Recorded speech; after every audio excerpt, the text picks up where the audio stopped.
What a rousing welcome. Thank you very much indeed, ladies and gentlemen. Now, all I ask for you this afternoon is no one goes to sleep in the front there, as I saw earlier. Most importantly, I'm here. Can I step forward? Is that your phone? Oh, I did. Is that my alarm clock? There we go. Is that better? You may need to turn it off. Okay, how about that? There's always technological difficulties. I'm here to speak to you as a father, because I have children and I want those children to have a future, and I want all of our children to have a future. And right now, as I see it, I'm very concerned for that future. My concern drove me to write a book, and I am a dyslexic. So the challenge of writing a book was a huge challenge, almost an impossible challenge. If I can do the impossible, this party can do the impossible. And I want to do and explain why, because I see in the decade ahead some of the biggest challenges we've seen for hundreds of years to Britain and the Western way of life. And I fear unless we face and understand those challenges, we will be engulfed by them. Key to navigating our way out of this is understanding how we got into it. We don't have long to work out how to change. If we don't enact a government who can change in 2 years, we won't be prepared for what comes. So we don't have a lot of time. And what's important about this is how have we ended up with 3 parties, with 3 leaders who are indistinguishable and are unable to see what's coming or have the courage to act. Now, they have responsibility, but they're also part of a cycle. We lost an empire. We tried to rebuild an empire, and Thatcher did an incredible job of powering us out of the doldrums. And we've given back an enormous amount in the past 10 years. And our question is whether we can move forward from this point and change our course or continue downwards. I hope we can change our course.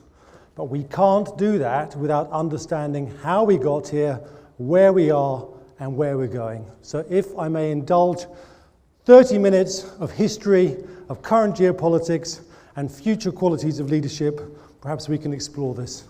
Now, I don't have a clicker, so it may have to be... Are we clicking forwards?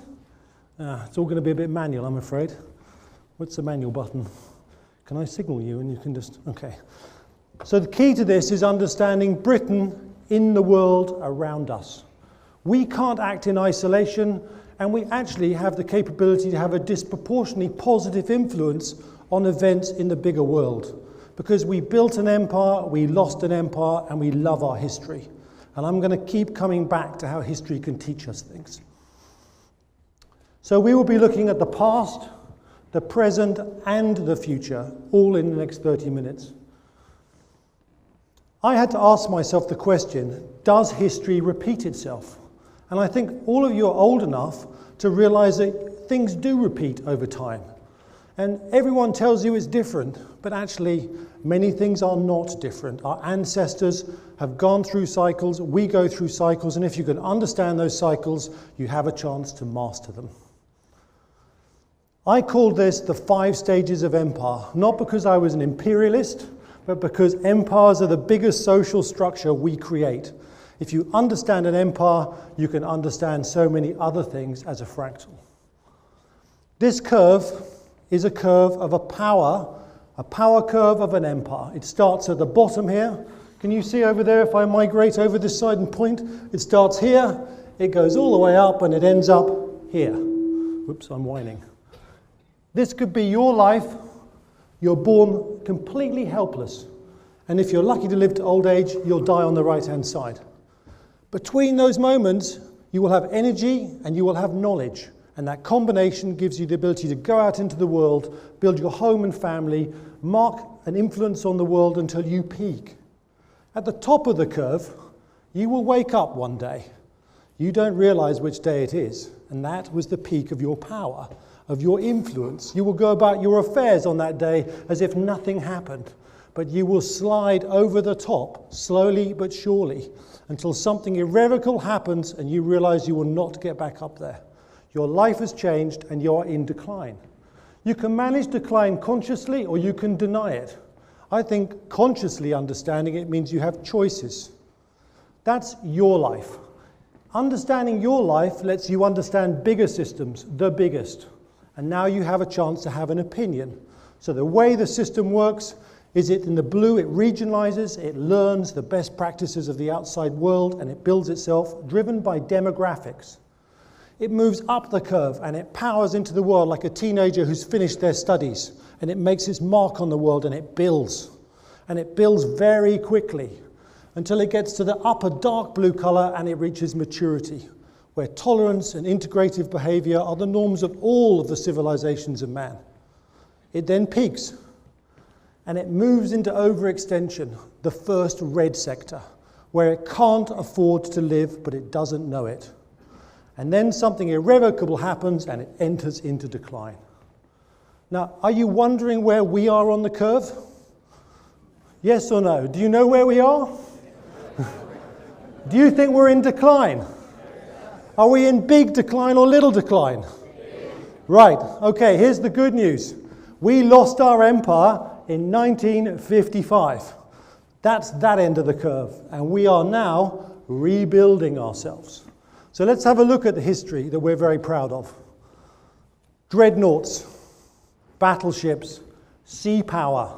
We were the first of the great sea powers and empires. There's a lot to be proud of to be British. A very unique empire, driven by a small number of people that projected power and really worked with the people that it occupied rather than actually controlled them. But we can talk about that at tea if you'd like. Moving on, next one please. This is the British Empire. We had a civil war, we broke out of regionalization. We then built our empire against the Dutch, the French, the Spanish, and we reached our peak in 1870. Never really realized it at the time, of course. And we declined and lost our system into 1955 and Suez. But we've been trying to rebuild ourselves ever since. And here's the good news. It started a long time ago. The question is do we wish and we have the willpower to continue? So, understanding empires is understanding money. This is the debt to GDP ratio versus the empire curve I just showed you. You borrow money in the first curve to build your empire. An empire is a monopoly, so in effect, you get it all back. But then you overextend and you have challenges and you start to borrow again from everyone in your system until you can't do it anymore and your empire collapses. You will notice the way the debt climbs, and there is advancement for the general system. Sadly, since this curve has been produced, we've doubled our debt and gone backwards. We've been wasting money and not enhancing our collective future. That is a travesty that needs to be corrected. We are not just one country. We are part of a Western system, and I couldn't understand why the Western empires had shorter durations than any other historical empires. And then I realized our empires weren't based on nations, they were based on our belief. We were the greater Western Christian empire. And that religious belief bonded the national empires sequentially. And starting on the left, you start with the Dutch, the Spanish, the French in blue. The biggest one, no surprises, is the white one, it's the British. And then two challengers from Germany and America on the far side. This is the huge implication. America is well and truly in decline. It is the last of the Western Christian empires. We passed our power to them because much as we laugh at them at times, they are similar to us. So the change was relatively fluid. There is no one left for America to pass its power to. And when America finally goes, our whole way of life will go with it. We sit in this decade at a 500-year power change. So when we're talking about gay marriages, we're missing the point.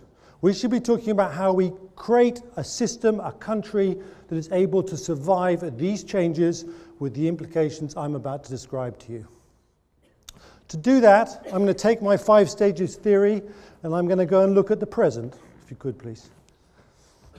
The present, this picture, has Chinese marching sailors.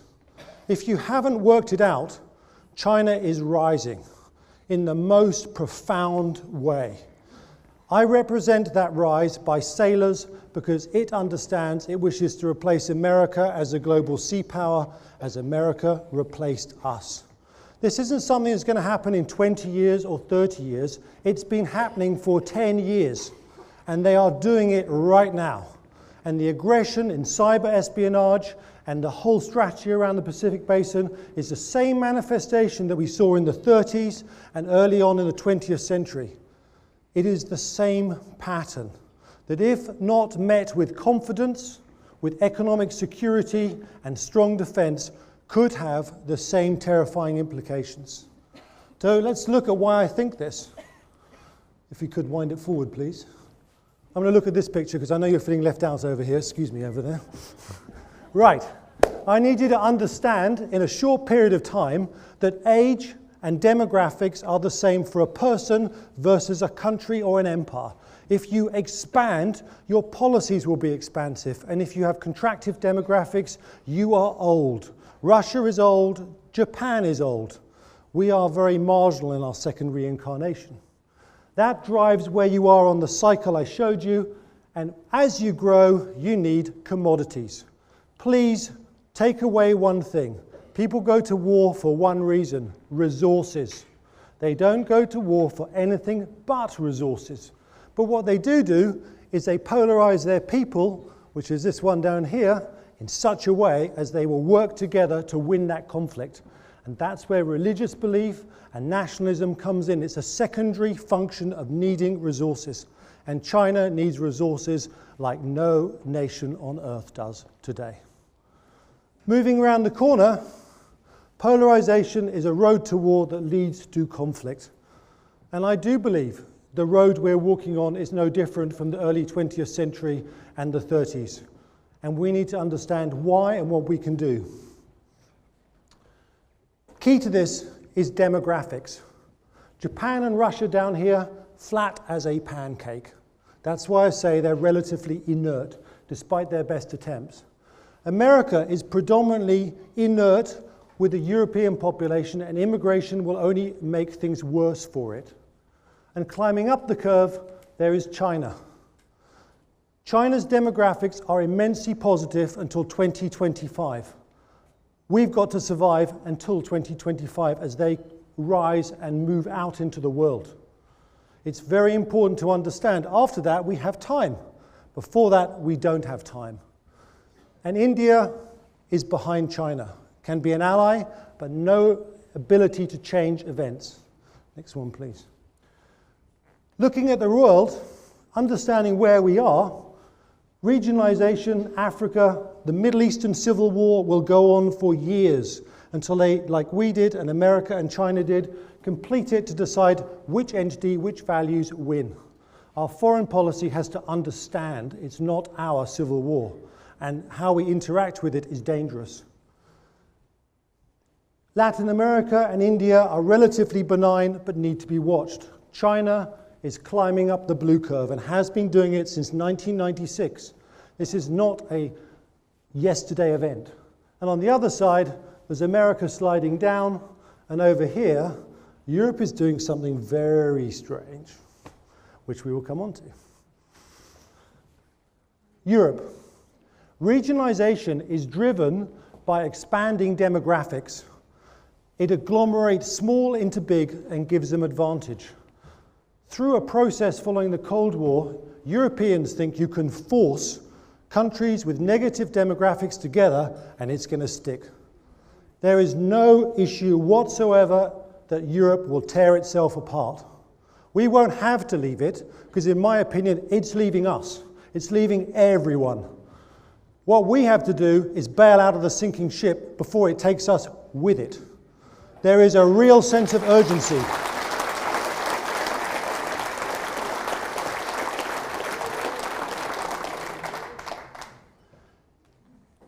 That's where this party comes in. It has a real table to do that. I'm going to look at what that policy means for other policies as we move into the future. Could we have the next one, please? America is declining. It is not an ally. is the way we think of it, but we would like to see it stronger. By leading our country effectively, we might give them the example they need to change their course. And when you look at the debt curve, they have no one to pass their power to. So they are going to keep spending and keep printing until someone pulls the plug. And as America pulled the plug on Britain, China will pull the plug on America at the wrong time. So debt is never going to be paid by America to the people that give it the loans, and the same for Europe. And actually, when I first advocated it, I put my hands on my ears. We have no policy but to restructure our Western debt. Because if we restructure it, we can lower our taxes and we can re-stimulate our economy. Otherwise, we are dead in the water and we will never recover.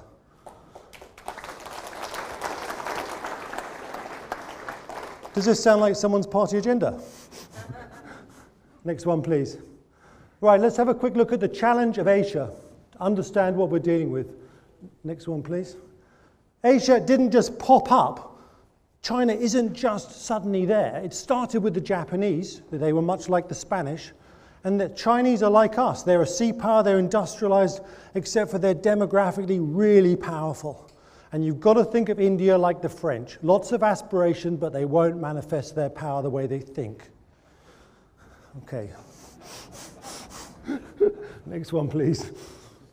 This is a Chinaman. He's digging coal because it's about resources. And the next chart is the one I want you to really understand, the one that scares me. This is a man called Kondratiev, a Russian economist who recognized a commodity cycle that lasted 54 years. And he identified that every 54 years, the resource competition became so great, there was conflict. The next conflict door is 2020 to 2025. And why I say I don't think we have time is unless we get our house in order, we don't have a strong economy and we can't protect our ideals and values the way we need to. And the fastest way to war is to be weak before it. The fastest way to peace is to prepare for it.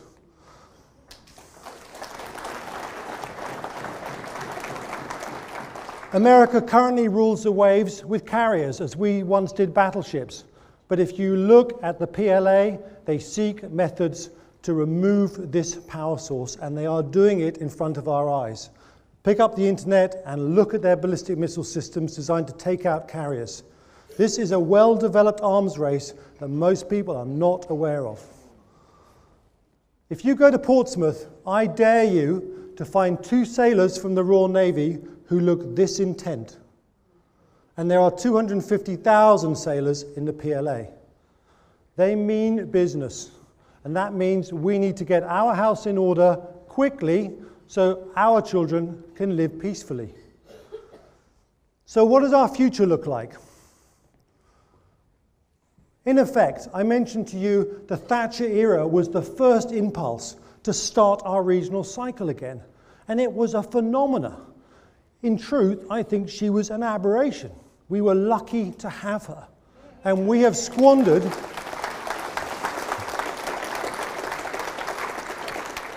and we have watched that legacy squandered for over a decade.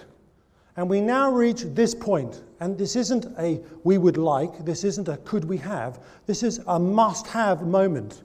We can either carry on and literally give everything away, or we can change, and the values that you represent in this room can be espoused by the majority in our country, and we can start to move upwards again. And this is an example to Europe and America. If you look at the average income of middle classes, and the reality is empires grow middle classes when they expand, and they collapse middle classes when they contract. We have a whole generation who's going backwards. Is it really a wonder that that generation is disenfranchised with our current leadership? And that is the advantage that this party has if it frames its challenge correctly. And so far it is. But it needs perhaps to go further to bring more people in. So let's look at some of these things. The rise of China is a threat. We need to separate from Europe to give us the choice to become strong again. That needs to happen yesterday. Our reality, though, is we don't have positive demographics. They're just about neutral. So this tide isn't going to lift us without planning. And we're not like Russia with commodities that gets a free option to stay alive. Actually, we don't have a lot going for us, but we have one thing going for us, and that is our history. We're an educated population. We have so much to be proud of. We all watch history programs. So we love our history and therefore are open to learning the real lessons of our ancestors and applying them, I hope. History is our resource. And as a result of that resource, I do think the British population is actually ready for a new honesty. You are all highly educated. You don't want to be treated like idiots. You want to have the real picture and know you're led with a sense of honesty and vision that has a chance of working. And we don't have that at the moment. Leadership is key in this.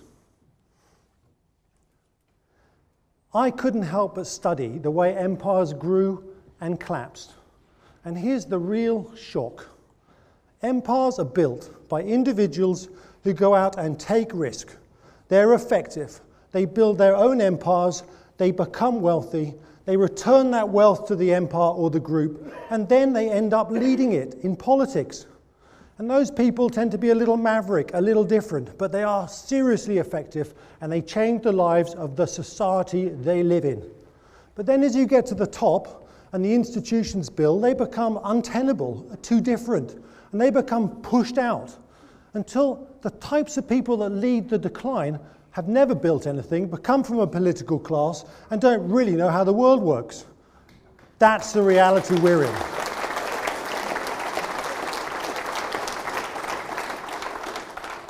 Their biggest failure is their inability to see what's coming, and even if they do, they cannot act decisively. And that brings us to the leadership we need.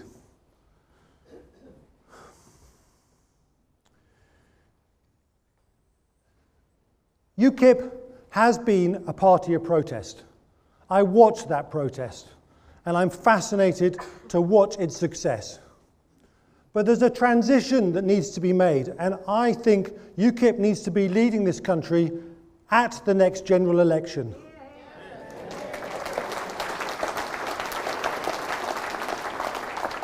I don't think you should just want it. I think you and everyone else needs to realize we need it. And that's what's so important about this, is that the transition has to be not just about Europe, which is correct, fight and break away from Europe to gain freedom. But as Nigel said earlier, that's just the beginning of our problem. So we better start getting our head around what it takes to revitalize our economy, to be able to actually have a system that encourages individuality to create wealth, and then apply that wealth to the protection of our values and those that we consider friends. It's a tall order.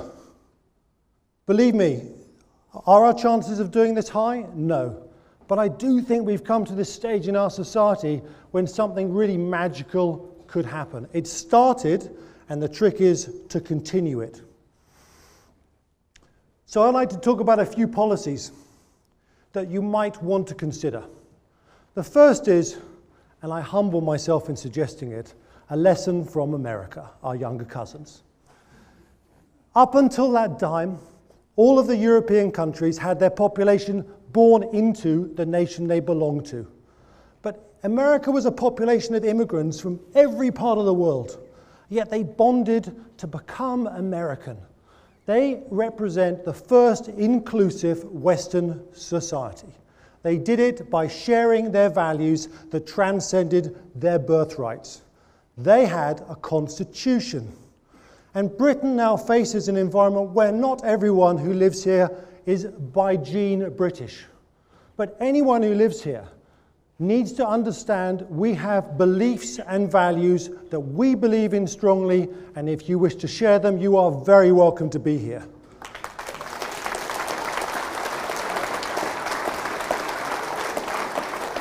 We need to create the equivalent of a British constitution. Because a constitution that reasserts us in the new cycle. We've had one for a long time as a democracy. This is our new cycle, and we need to reassert it because the quality and character of our society has changed. And this is the mark where you lay it down. And that's a very important step for what I'm going to suggest next. Key to that, essential policies.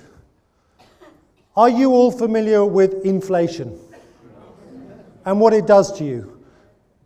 You will remember stagflation in the 70s. That was our economy slowing down and the inflation catching up and rear-ending us. This is different. This is someone else's inflation because the East is growing its infrastructure and we've imported it and we have no control over it. And you have all lived in negative real growth for over 5 years, which is why you are poorer as a result of it.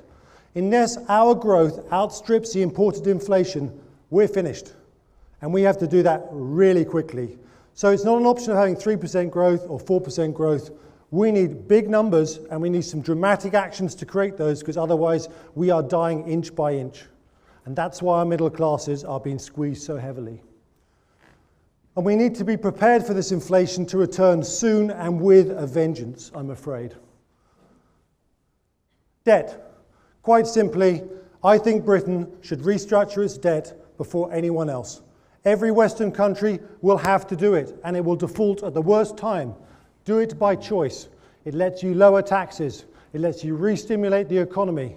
And that's exactly what Ireland did, and no one had complained about their policy, so why shouldn't we? Extend our debt, lower our burden. We need real GDP growth. We need to empower entrepreneurs. We are not all born equal. Some people have the ability to create and others benefit. And if you take those people out of society, you collapse. If you encourage them, you support them and you shape them, you can make a super society. We need to work on that. We lower our taxes to a flat structure.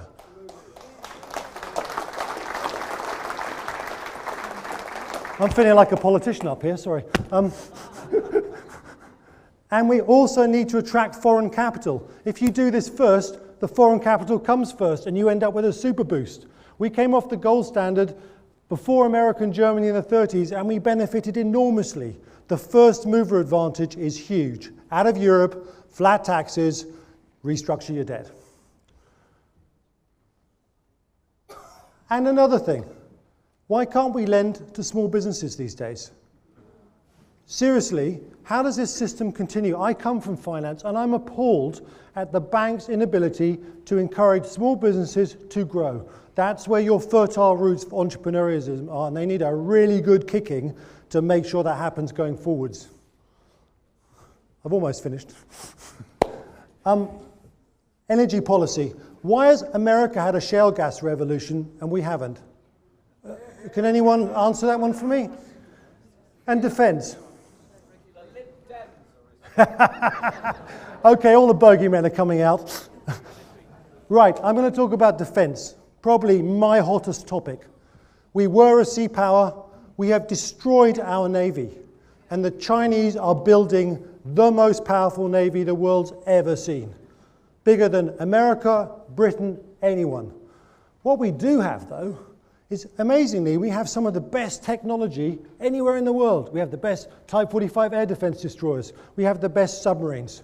We just have to make more of them. More of them makes our island safer.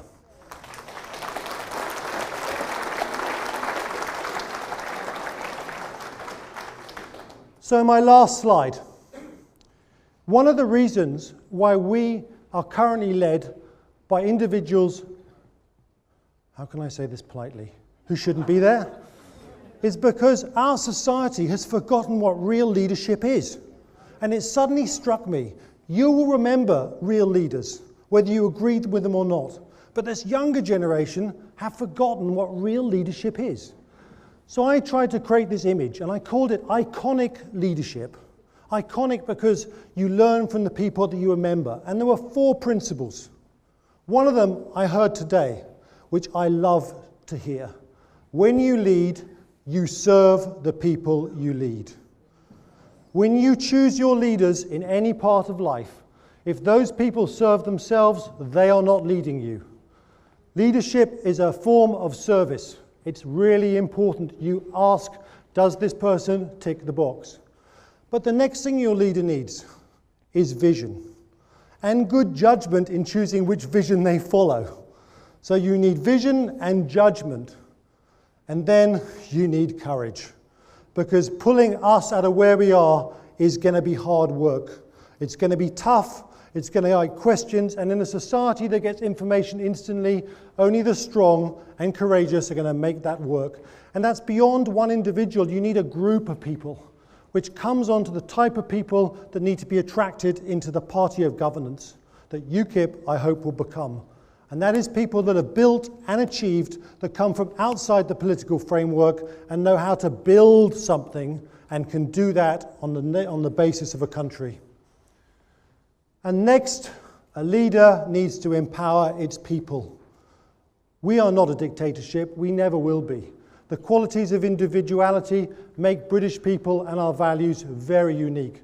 But empowered, as we found in the Battle of Britain, and I'm not wearing my Battle of Britain cufflinks for nothing today, we can do amazing things, and we can do amazing things as a nation.